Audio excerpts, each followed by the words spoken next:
नमस्कार दोस्तों, आपका सक्सेस स्टार क्लासेस चैनल पर मैं राघव दीक्षित बहुत बहुत स्वागत करता हूं। दोस्तों आज सीटेट का एग्जाम हो चुका है और दोस्तों जो आगामी सीटेट का एग्जाम है उनके लिए ये दोस्तों काफी महत्वपूर्ण होगा। आप देखेंगे आज हम सीटेट का एग्जाम जो 14 दिसंबर को हुआ उसकी आंसर शीट आपके सामने लेकर आए हैं। आइए देखते हैं किस टाइप के क्वेश्चंस पूछे गए थे आपके सीटेट एग्जाम में। ये देखिए हमारा पार्ट 3 जो है सोशल स्टडीज सोशल साइंस का, इसका हम सॉल्यूशन करते हैं।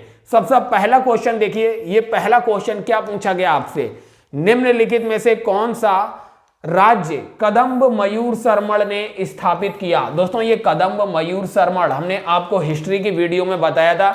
ये कर्नाटक कन्नड़ के रहने वाले थे, कन्नड़ वाले स्थान के ही रहने वाले ये थे कदम्ब मयूर सरमण।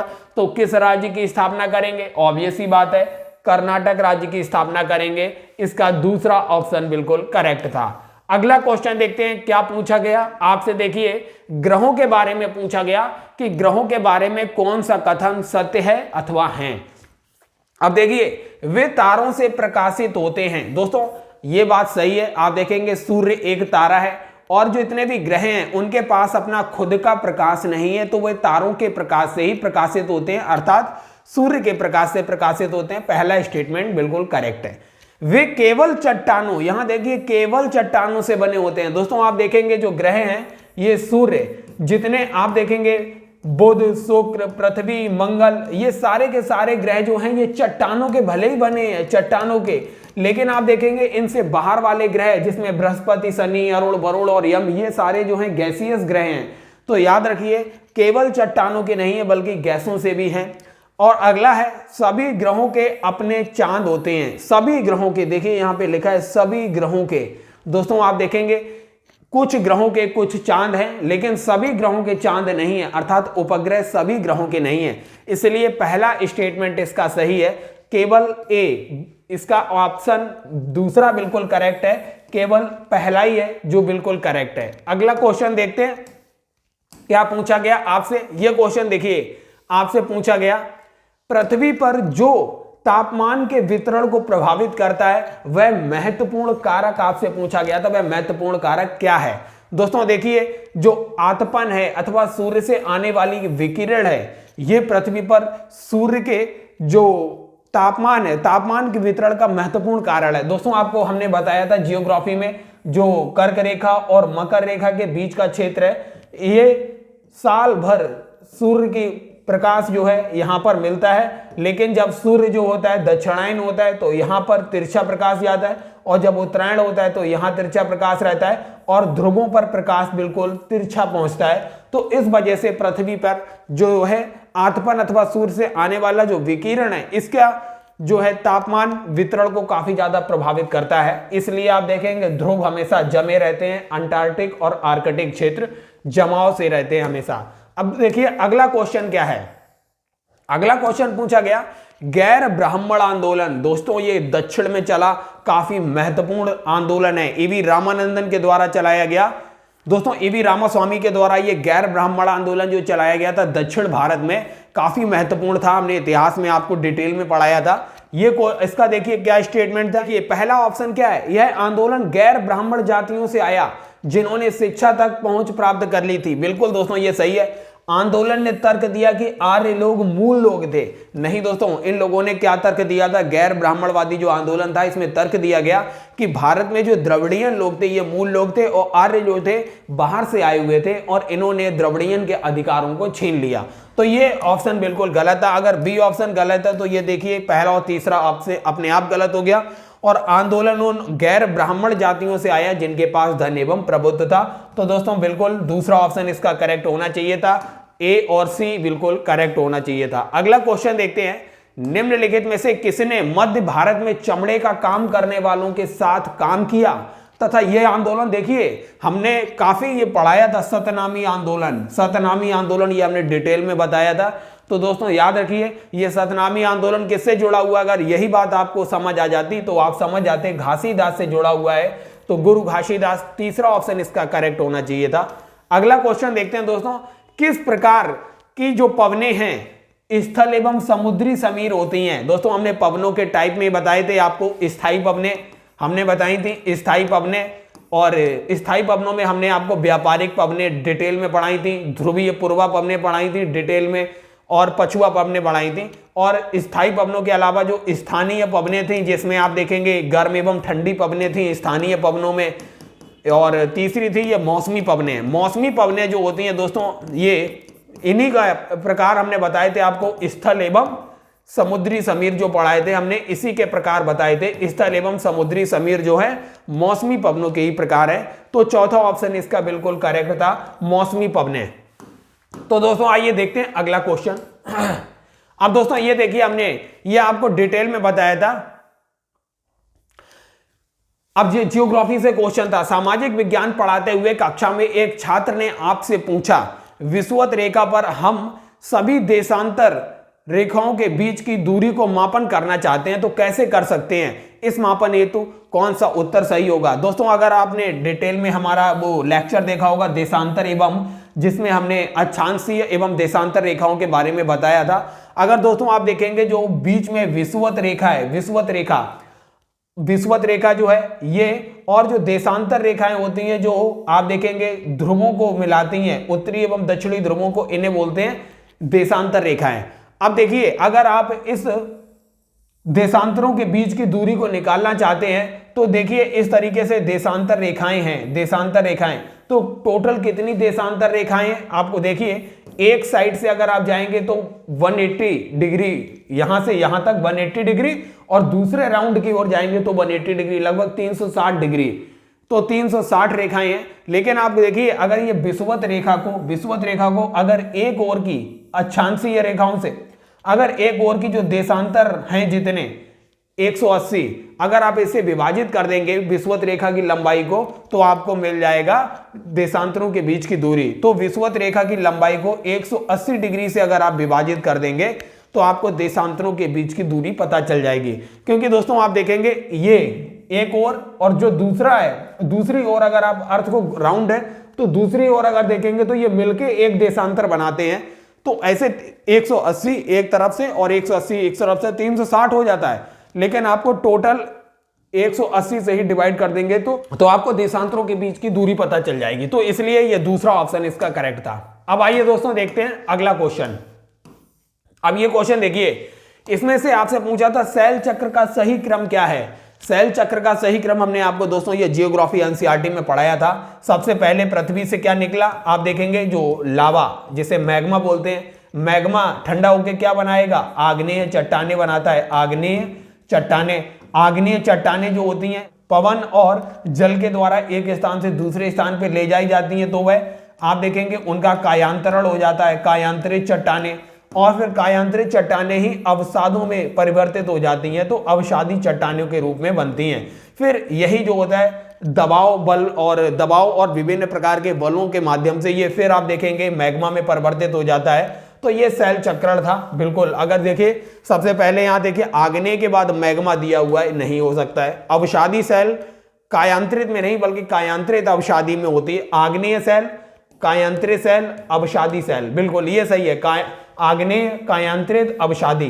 तो तीसरा ऑप्शन बिल्कुल करेक्ट था। अब आइए देखते हैं दोस्तों अगला। जरा ये देखिए, टर्मिनोलॉजी से क्वेश्चन इस बार काफी रहे आपके। यहां पर देखिए आहत सिक्के दिया हुआ है, आहत सिक्के का मतलब क्या था दोस्तों, जिसपे मोहर लगाई जाती थी। डाई के प्रयोग से चिन्हों को मोहर लगे होते थे, इन्हीं को आहत सिक्के कहते थे। अगला है दोस्तों ये उत्तरी काले चमकीले पात्र और एम्फोरा क्या होता था, लंबे दोहरे हत्थे वाला पात्र होता था। और उत्तरी काले चमकीले वाला पात्र जो था ये मिट्टी के बहुत ही पतले और सुंदर बर्तन होते थे। और एरेटिन ट्रेयर क्या होता था, ये मोहर लगे चमकदार बर्तन होते थे ये। तो इस तरीके से ये आपका मिलान करेक्ट हो जाएगा। अब देखते हैं दोस्तों अगला क्वेश्चन आपसे पूछा गया, संसाधनों का सतर्कतापूर्ण उपयोग करना और उन्हें नवीकरण के लिए समय देना संसाधन संरक्षण कहलाता है। बिल्कुल सही बात है, संसाधनों का संरक्षण यही है। और क्या है, संसाधनों का उपयोग करने की आवश्यकता और भविष्य के लिए उनके संरक्षण में संतुलन बनाए रखना सतत पोषणीय विकास भी कहलाता है। जब दोस्तों हम संसाधनों का संरक्षण करेंगे, क्योंकि हमें सतत पोषणीय विकास के लिए संसाधनों के संरक्षण की बहुत आवश्यकता है। तो इसलिए दोस्तों दोनों स्टेटमेंट सही है और व्याख्या भी सही है, इसलिए आप देखेंगे दूसरा ऑप्शन इसका सही होना चाहिए था। अब आइए देखते हैं अगला क्वेश्चन। जरा ये देखिए, इतिहास से संबंधित क्वेश्चन है। 1870 और 1880 के दशकों में ब्रिटिश शासन के प्रति असंतोष और ज्यादा गहरा हुआ। 1870-80 में बिल्कुल गहरा हुआ।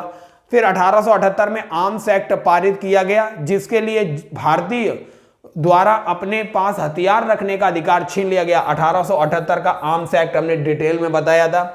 और सरकार का समर्थन करने के लिए 1880, ये देखिए यहाँ 1880 वर्नाकुलर प्रेस एक्ट हमने आपको बताया था।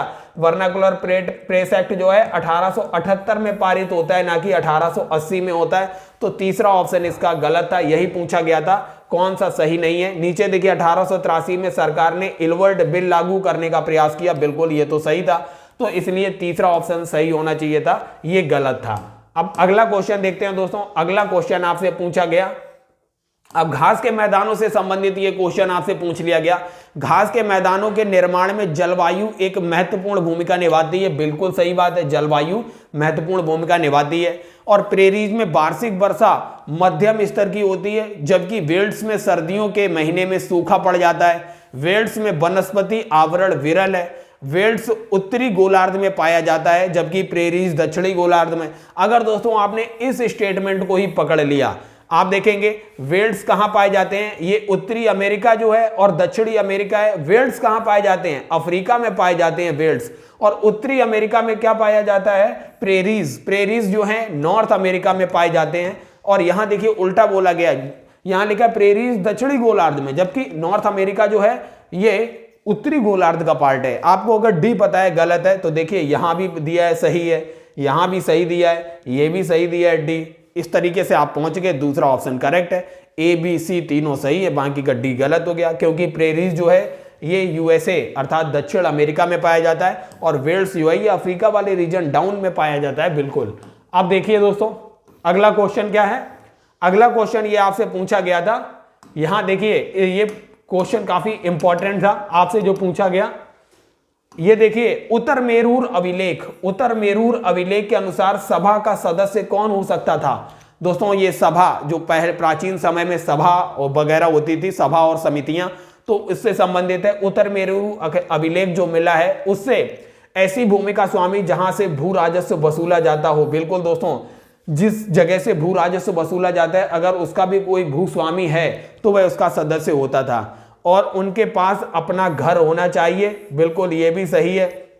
उनकी उम्र के बारे में दोस्तों डिटेल में नहीं है, उन्हें वेदों का ज्ञान होना चाहिए। ए सी और डी, ए सी डी मतलब पहला ऑप्शन इसका करेक्ट होगा। अब दोस्तों देखते हैं अगला क्वेश्चन। अब देखते हैं दोस्तों ये जो हमारा सीबीएसई बोर्ड है वो इसको कौन सा आंसर टिक करवाता है। अब ये देखिए एक स्थिति का संदर्भ देती है जहां किसी व्यक्ति के पास वे संसाधन और अवसर नहीं होते हैं जो अन्य व्यक्तियों के पास उपलब्ध होते हैं। दोस्तों ये असमानता ही है ना, असमानता, इनइक्वालिटी। असमानता ही एक ऐसी स्थिति है, किसी के पास तो संसाधन हैं और किसी के पास संसाधनों की उपलब्धता है ही नहीं, मतलब वहां पे इनइक्वालिटी है, असमता है, असमानता है। डी ऑप्शन इसका करेक्ट होना चाहिए था। अब आइए दोस्तों देखते हैं, ये देखिए निर्वाह कृषि क्या होती है। निर्वाह कृषि का मतलब कृषक के परिवार की आवश्यकताओं को पूरा करने के लिए जो खेती होती है वही निर्वाह कृषि होती है, बिल्कुल सही है। गहन निर्वाह कृषि, सघन जनसंख्या। दोस्तों यहां जो गहन वर्ड है, गहन, गहन का जनसंख्या से कोई मतलब नहीं है, गहन का जनसंख्या से मतलब नहीं है, आपको कंफ्यूज किया गया है। गहन निर्वाह का अर्थ होता है जो सीमित खेत हैं, सीमित खेत पे बहुत ज्यादा श्रम के माध्यम से जो कृषि की जाती है, मतलब उससे ज्यादा से ज्यादा उत्पादन लेने के लिए, उत्पाद लेने के लिए गहन श्रम किया जाता है, इसीलिए इसे गहन निर्वाह कृषि कहा जाता है। लेकिन यह जनसंख्या का मतलब नहीं है, बिल्कुल, इसलिए दूसरा ऑप्शन गलत मैच है। स्थानांतरित कृषि का मतलब व्यक्ति और पशु एक स्थान से दूसरे स्थान पर जाते हैं। दोस्तों स्थानांतरित कृषि तो सही है इसमें, इसलिए दूसरा ऑप्शन जो है बिल्कुल, इसमें देखिए दूसरा ऑप्शन मैच है। इसमें पूछा है निम्न में से कौन सा युग्म सुमेलित है, तो ए एंड सी जो है वो सुमेलित है, ए एंड सी, चौथा ऑप्शन सही है। आप अगर बी ऑप्शन देखेंगे तो देखिए बी ऑप्शन ही आपको पता है कि बी ऑप्शन गलत है, तो देखिए यहां भी बी है, यहां भी बी है और यहां भी बी है, इजीली एलिमिनेट हो गया, आप चौथे तक पहुंच गए। अगर आपको ये दोनों भी नहीं पता है तब भी आपने एलिमिनेट कर लिया। अब अगला क्वेश्चन देखते हैं दोस्तों क्या पूछा गया आपसे। अब दोस्तों ये देखिए हिस्ट्री से क्वेश्चन फिर पूछा गया। राजा राम मोहन राय ने कलकत्ता में ब्रह्म सभा के नाम से एक सुधारवादी संगठन बनाया। बिल्कुल दोस्तों ये 1828 में बनाया था, हमने आपको डिटेल में हिस्ट्री में कराया भी है। वह मानते थे कि समाज में परिवर्तन लाना और अन्यायपूर्ण तौर तरीकों से छुटकारा पाना बहुत जरूरी है। सती प्रथा, विधवा पुनर्विवाह और बाल विवाह जैसी चीजों से उनको क्या था, छुटकारा पाना था, इसलिए उन्होंने ये किया। बिल्कुल ए और बी दोनों स्टेटमेंट बिल्कुल करेक्ट है और इसकी व्याख्या भी करेक्ट है, तो दूसरा स्टेटमेंट जो है वो सही है, दूसरा ऑप्शन। अब देखते हैं दोस्तों अगला क्वेश्चन। ये क्वेश्चन देखिए, गृहपति कौन होता था? गृहपति दोस्तों वो होते थे जो स्वतंत्र कृषक होते थे, उन्हीं को गृहपति कहते थे। श्रेणी क्या होता था? श्रेणी मतलब जो शिल्पकार होते थे, उससे याद रखिए। अधिमयी मतलब जो भूमिहीन मजदूर होते थे उन्हें अधिमयी कहा जाता था। और अरिकामेडु एक तटीय निवास था। अरिकामेडु एक तटीय निवास था। दोस्तों आशा करते हैं ये समझ आया होगा। अरिकामेडु हमने आपको कई बार बताया, ये पत्तन जगह भी है और ये इसीलिए इसे तटीय निवास भी कहा जाता है। हिस्ट्री में अरिकामेडु कई बार आया है। अब दोस्तों अगला क्वेश्चन देखिए, कितना इजी क्वेश्चन। पर्यावरण दिवस कब मनाया जाता है? 5 जून को पर्यावरण दिवस मनाया जाता है। इजी क्वेश्चन था ये। अब दोस्तों देखते हैं अगला क्वेश्चन। अब दोस्तों ये देखिए, जो साझा संपत्ति होती है, साझा संपत्ति जिसमें 2 या 2 से अधिक लोगों का स्वामित्व होता है अथवा जिसपे ग्राम पंचायत की जो भूमि होती है उसका अधिकार होता है, उसी को साझा संपत्ति कहते हैं। इन पर सरकार का स्वामित्व होता है। बिल्कुल सही है दोस्तों, सरकार का स्वामित्व होगा और इन पर समुदायों का भी स्वामित्व होता है, समुदाय का। लेकिन दोस्तों इस पे कंपनियों का, निजी कंपनियों का स्वामित्व नहीं होता है, ये गलत है। दूसरा ऑप्शन गलत है, बी देखिए गलत है, बी गलत है और बी गलत है। मतलब ए और सी सही है। अगर आपको पता है कंपनियों का अधिकार नहीं है, स्वामित्व नहीं है, उस पर 2 या 2 से अधिक लोगों का मतलब समुदायों का जो स्वामित्व है तो सही है, और अथवा ग्राम पंचायत की भूमि है तो सही है। इसलिए ए और सी करेक्ट होना चाहिए था। अब आइए देखते हैं अगला क्वेश्चन। अब दोस्तों देखिए, मानचित्र का इस्तेमाल किस लिए हो सकता है? इतिहास में अलग अलग समय में रहने वाले लोगों के स्थानों को चिन्हित करने के लिए। बिल्कुल दोस्तों इसलिए हो सकता है। इतिहास में घटनाओं के क्रमबद्ध तरीके से कैसे हम मानचित्र से कर सकते हैं? इतिहास में सबसे जरूरी घटना को नहीं, इसके लिए भी नहीं हो सकता है। अलग समय पर रहने वाले लोगों को यह भी नहीं है, तो पहला स्टेटमेंट बिल्कुल करेक्ट हो गया। अब दोस्तों अगला क्वेश्चन है, निम्नलिखित कथनों ए और आर पर विचार करना है और सही विकल्प बताना है। प्रेरीज को दुनिया का अन्न भंडार कहा जाता है। दोस्तों हमने आपको बताया था प्रेरीज को अन्न भंडार क्यों कहते हैं, क्योंकि प्रेरीज में आप देखेंगे गेहूं की खेती जो है बहुत ज्यादा होती है, इसीलिए इसे दुनिया का अन्न भंडार कहा जाता है। खेती के वैज्ञानिक तरीकों और ट्रैक्टर टरबाइन मशीनों के उपयोग ने, यहां दोस्तों जो दक्षिण अफ्रीका दिया हुआ है, दक्षिण अफ्रीका थोड़ा डाउटफुल है, को अधिशेष खाद्य उत्पादक देश बना दिया है। दोस्तों दक्षिण अफ्रीका नहीं है, इसलिए इसका असर्शन तो सही है बट रीजन मुझे इसका डाउटफुल लग रहा है, इसलिए मेरे अकॉर्डिंग इसका आंसर ए सही किंतु आर होना चाहिए। आर गलत है, चौथा ऑप्शन इसका करेक्ट होना चाहिए। अब दोस्तों देखते हैं अगला क्वेश्चन। जरा ये देखिए, विविधता जो है कुछ नया और अलग लेकर आती है। विविधता क्योंकि वहां सजातीय जनसंख्या के कारण। दोस्तों विविधता का मतलब सजातीय जनसंख्या थोड़ी होता है। विविधता संस्कृतियों के परस्पर मिश्रण को कहते हैं विविधता। आपने देखा होगा डाइवर्सिटी है इंडिया के अंदर। यो आप देखेंगे द डिस्कवरी ऑफ इंडिया में नेहरू जी ने भी संस्कृतियों का बहुत वर्णन किया है। तो संस्कृतियों का परस्पर सम्मिश्रण है इंडिया के अंदर। आनुवांशिक रचना के कारण नहीं दोस्तों, ना ही समानताओं और समान लक्षणों के कारण भी नहीं, तो दूसरा ऑप्शन इसका करेक्ट होगा। अब दोस्तों देखिए, ये कॉन्स्टिट्यूशन से क्वेश्चन पूछा गया, संविधान से।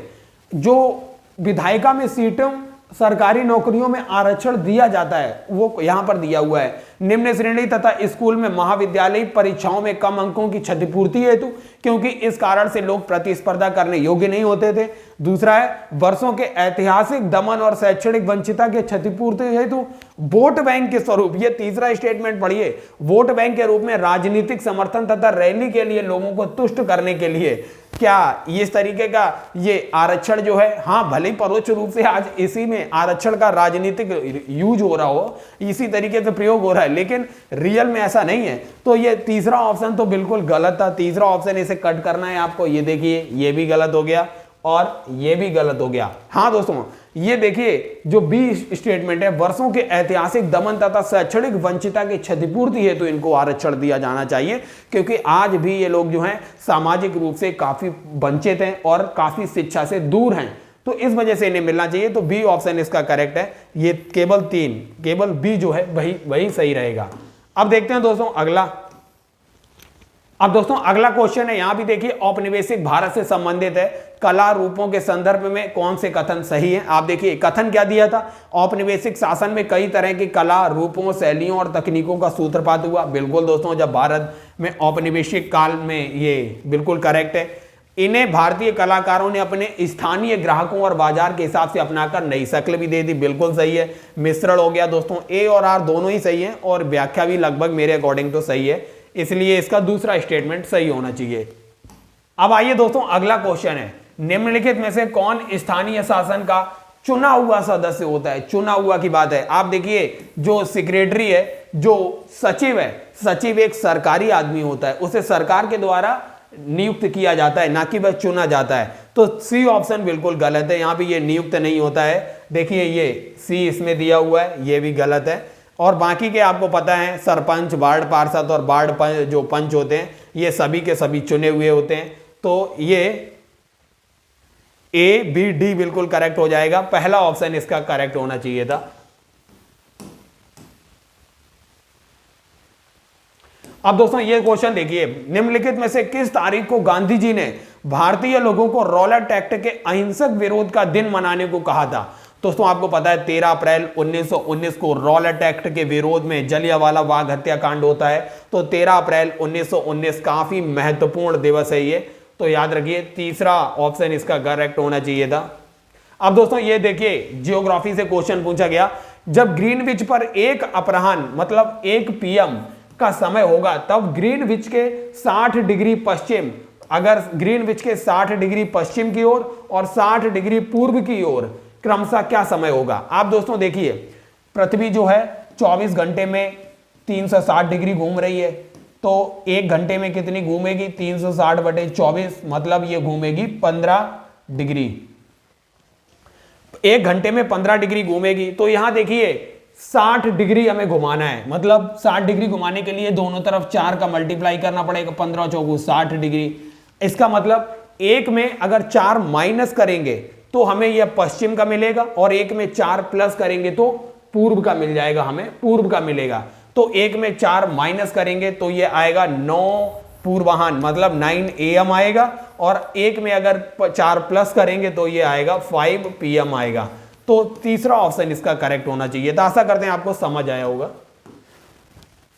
तो दोस्तों देखा आपने सीटेट का जो 14 दिसंबर को पेपर हुआ, उसका हमने SST का ये सॉल्यूशन कराया। अभी आगामी टाइम पर हम दोस्तों ये पूरा पेपर सॉल्व कराएंगे। अभी जनरल साइंस और मैथमेटिक्स का भी सॉल्यूशन लेकर आएंगे डिटेल में, तो मैराथन क्लास का आप वेट कीजिए, तब हम लेकर आएंगे डिटेल सॉल्यूशन ये 14 दिसंबर और साथ ही साथ 15 दिसंबर का भी।